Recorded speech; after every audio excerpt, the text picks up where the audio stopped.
Human rights is, geez, that's a good question. Human rights. Well, that's a tough one. Wow. Права человека. I don't even know how to give that a definition. I would probably have to do a little bit of homework or something. Any right that I think just as a normal, human, The rights that humans have.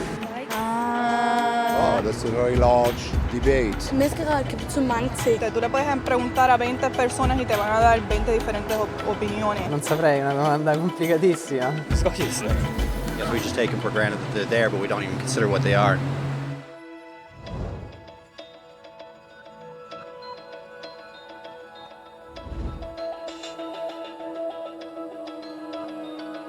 Human rights are the rights you have simply because you're human.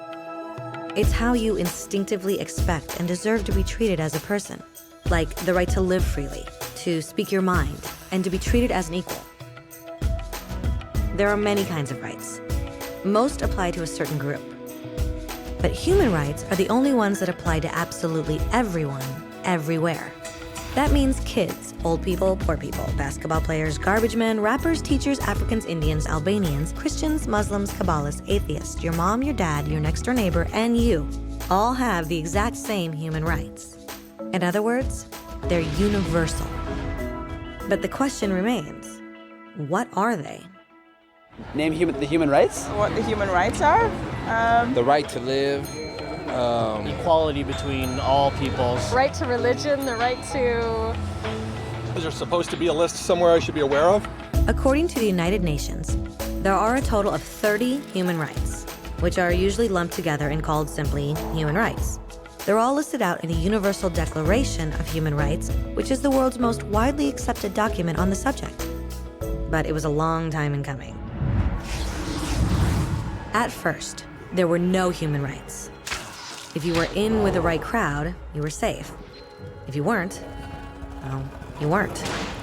But then a guy named Cyrus the Great decided to change all that. After conquering Babylon, he did something completely revolutionary. He announced that all slaves were free to go. He also said people had the freedom to choose their religion, no matter what crowd they were a part of. They documented his words on a clay tablet known as the Cyrus Cylinder. And just like that, human rights were born. The idea spread quickly to Greece, to India, and eventually to Rome.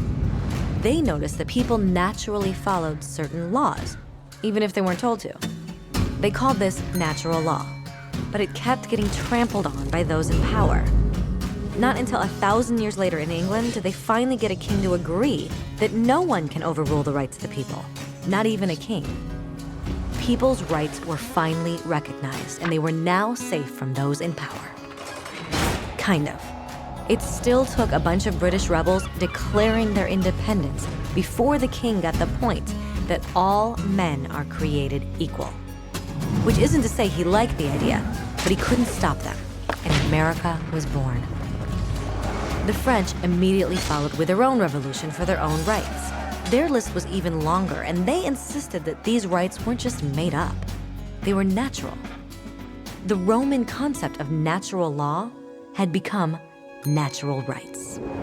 Unfortunately, not everyone was so thrilled.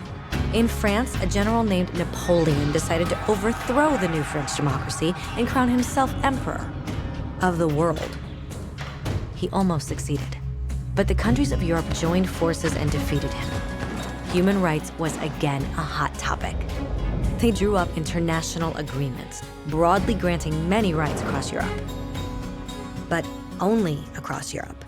The rest of the world somehow still didn't qualify. Instead, they got invaded, conquered, and consumed by Europe's massive empires. But then a young lawyer from India decided enough was enough. His name was Mahatma Gandhi, and in the face of violence, he insisted that all people of Earth had rights, not just in Europe. Eventually, even Europeans started to agree.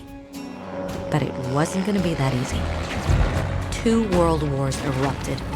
Hitler exterminated half the Jewish population of Earth in horrifying Nazi death camps. And all told, 90 million people died. Never had human rights been so terrifyingly close to extinction. and never had the world been more desperate for change. So the countries of Earth banded together and formed the United Nations. Their basic purpose was to reaffirm faith in fundamental human rights, in the dignity and worth of the human person. But what were human rights?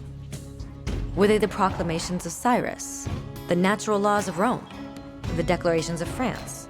Everyone seemed to have a slightly different idea of what human rights should be.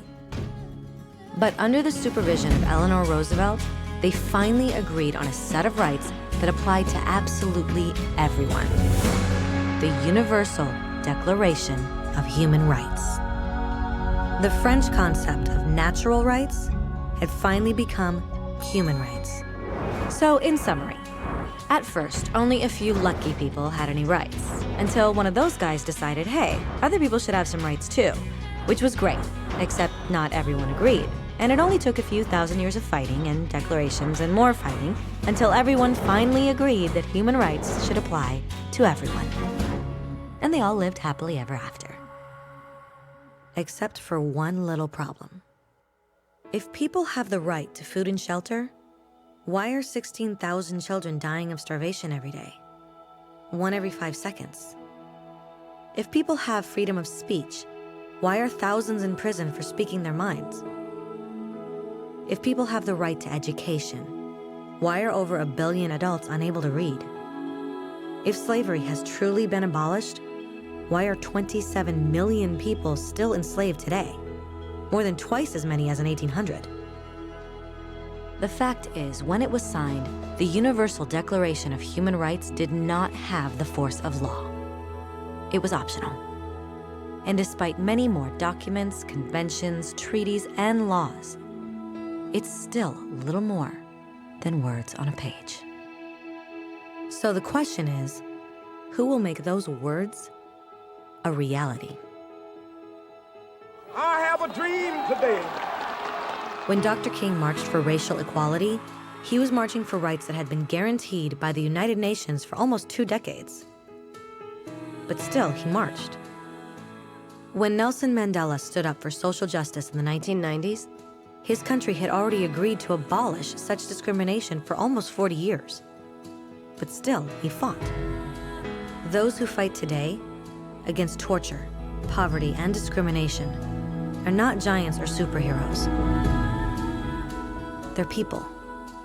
Kids, mothers, fathers, teachers, free-thinking individuals who refuse to be silent, who realize that human rights are not a history lesson. They're not words on a page. They're not speeches or commercials or PR campaigns. They are the choices we make every day as human beings.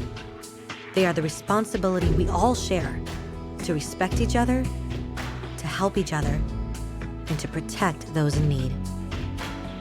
As Eleanor Roosevelt said, where, after all, do universal human rights begin? In small places close to home. So close and so small that they cannot be seen on any maps of the world.